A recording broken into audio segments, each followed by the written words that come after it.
మొత్తం పూర్తి స్థాయిలో మొత్తం కోతలే ఉంటాయి.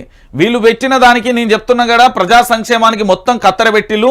ఇక్కడ చాలా వాటికి కూడా మీరు ఆఖరికి ఇంకొకటి ఏంటంటే మిషన్ కాకతీయ, మిషన్ భగీరథ అండి.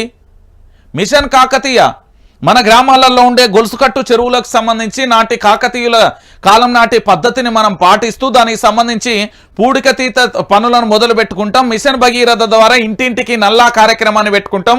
దానికి వీళ్ళిచ్చే పైసలు కాదు, అవి కేంద్రం నుండి రావాల్సిన ఏదైతే నిధులను నిన్న క్లైమ్ బాడేసిలు, మంగళం పెట్టేసిలు వీళ్ళు. ఇది ఎంత దారుణం అంటే మంగళం బాడిరండి. ఇది చాలా ఘోరమైన విషయం. ఇక ఇంకొక అంశం, మొన్నటి వరకు ఉద్యోగులనేమన్నాడు, బొంగుగాళ్ళు అన్నారు కదా, బొంగుగాళ్ళే అన్నారు, మిమ్మల్ని అన్నాడు, ఆయనే అన్నాడు ముఖ్యమంత్రి. ఆ వీడియో వైరల్ కూడా అవుతాను. మీకు ఇవాళ ఇంకొక పెద్ద షాకింగ్ న్యూస్ ఏంటంటే మీకు 4 విడతల్లో డిఏ కానీ పిఆర్సీ అసలు ఊసేత్తలే. దాని గురించి అసలు మాట లేదు, మతి లేదు, ఏది లేదు. అవి ఏం చేసుకుంటాడో చేసుకోర్రి. ఇక మొత్తానికి అన్ని బంధువు ఇచ్చిన పరిస్థితి కనబడుతుంది. సో మొత్తానికి రైతు బంధుకు సంబంధించి మీరు రుణమాఫీకి ఏమో 31,000 పైచీలకు కోట్లు కావాలి.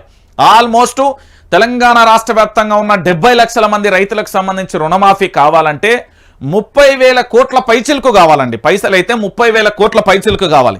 కానీ బడ్జెట్లో ఎంత పెట్టిల్లంటే కేవలం 31,000 కోట్లు అవసరమైతే 26,000 కోట్లే పెట్టిల్లు. దీంట్లో రైతు బంధుకు సంబంధించి 23,000 కోట్లే కేటాయించింది. 3వ వంతు. ఎంత దారుణం అండి ఇది. ₹1.5 వంతు కేటాయించిల్లు. ఏంది ఇది అసలు? ఎంత దారుణం అంటే తెలంగాణ ప్రాంత బిడ్డలారా మీరే ఆలోచించాలి. ఇంతకంటే దారుణం ఏముంటుంది? ఇంతకంటే ఘోరం ఇంకొకటి ఏముంటుంది తెలంగాణ ప్రాంత బిడ్డలారా? నేను మళ్ళీ చెప్తా ఉన్నా కదా, ఇంతకంటే ఘోరం ఇంకేమన్నా ఉంటుందా? సో మొత్తానికి వీళ్ళు ఇచ్చిన దొంగ హామీలు, దొంగ కథల వల్ల ఈరోజు తెలంగాణ రాష్ట్రం ఆగమైపోతున్నది అని చెప్పడంలో ఎలాంటి డౌట్ లేదు.